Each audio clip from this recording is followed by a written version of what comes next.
I have been by myself a lot. And in the process of being by myself, I am realizing that I get besides myself because I be beside myself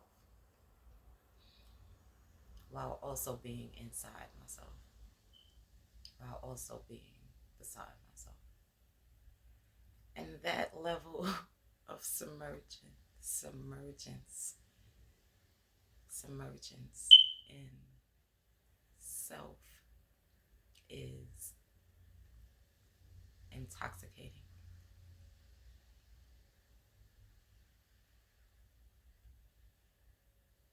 purifying.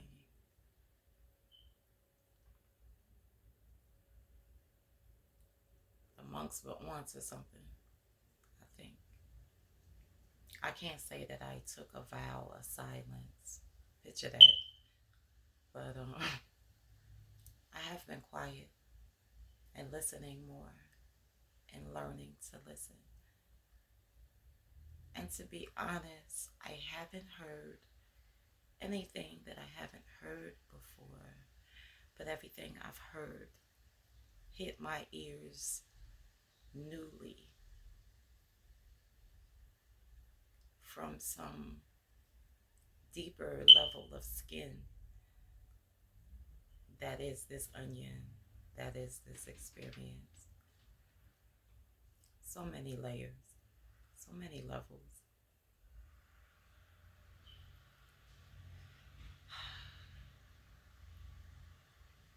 I'm improving my listening skills.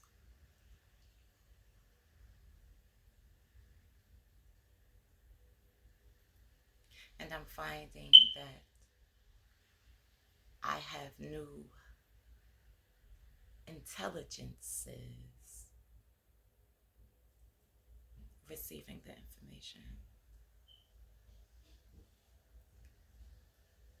That information seems to have awakened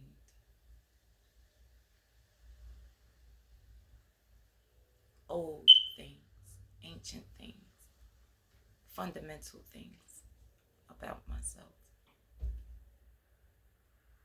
I live a very charmed existence. Very charmed.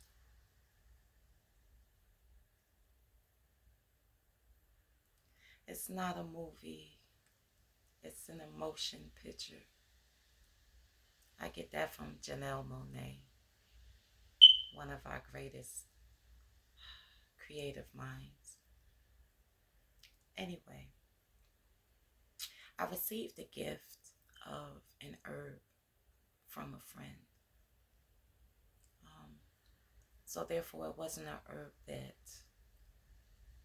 I felt called to, but rather the herb summoned me, so it seems.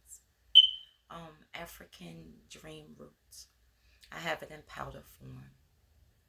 Um, I've had maybe 3 cups of it to date. I find that 1 cup of tea using maybe a teaspoon, um, maybe a teaspoon of the powder seems to last me several days. I'm going to say somewhere between 3 to 5 days. I was expecting an increase in my lucidity and my dream life, but that's not what I actually experienced. I experienced an increased lucidity in my waking life. Um, I had a very mellow demeanor,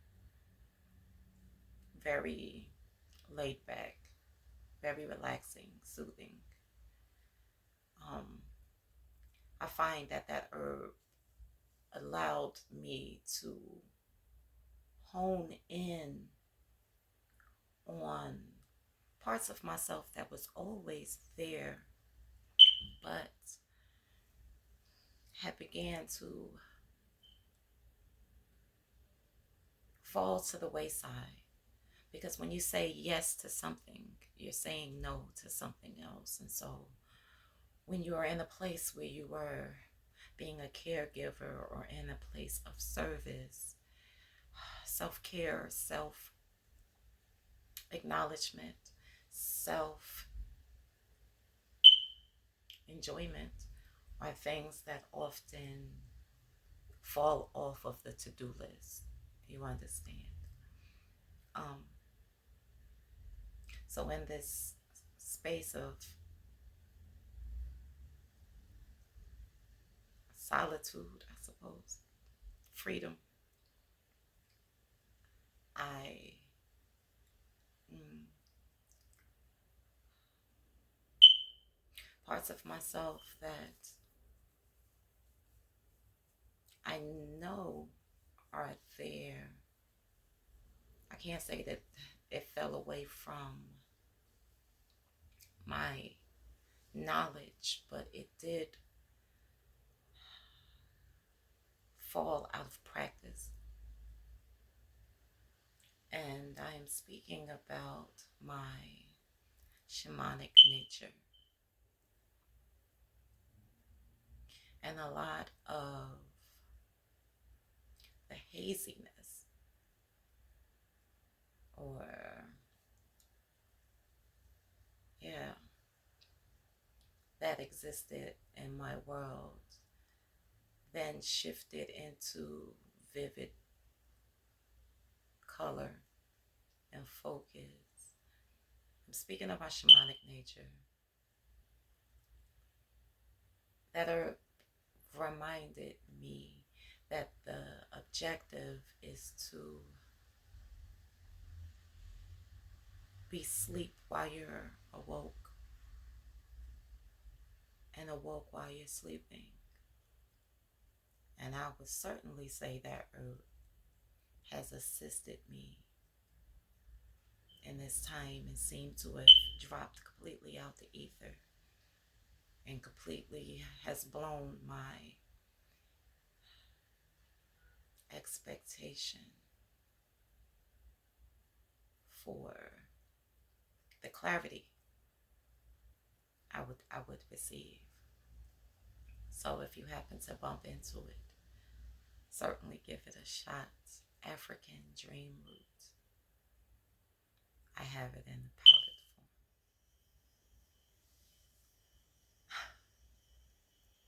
Is that all I have to say?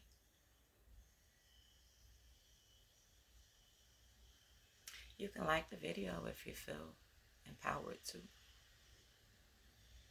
You can share it with a friend who is into herbs and shamanism. I guess this video has been a recommendation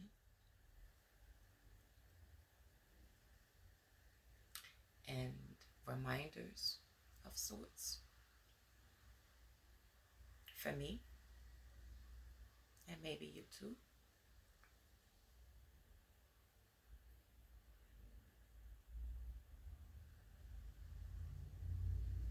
I think of all the time in my life where I was isolated.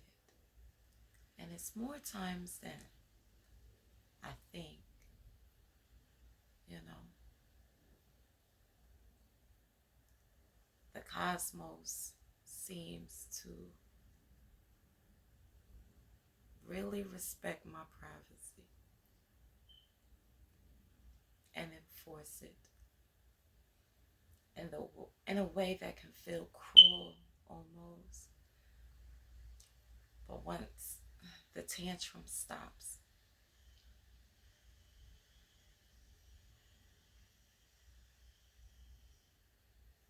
once you realize the attention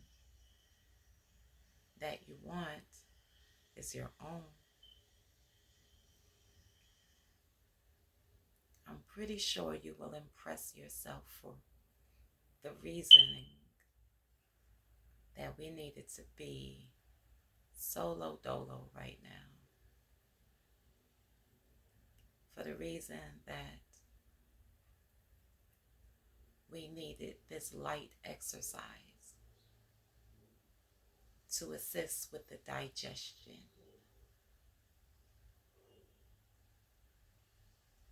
to assist with the flow,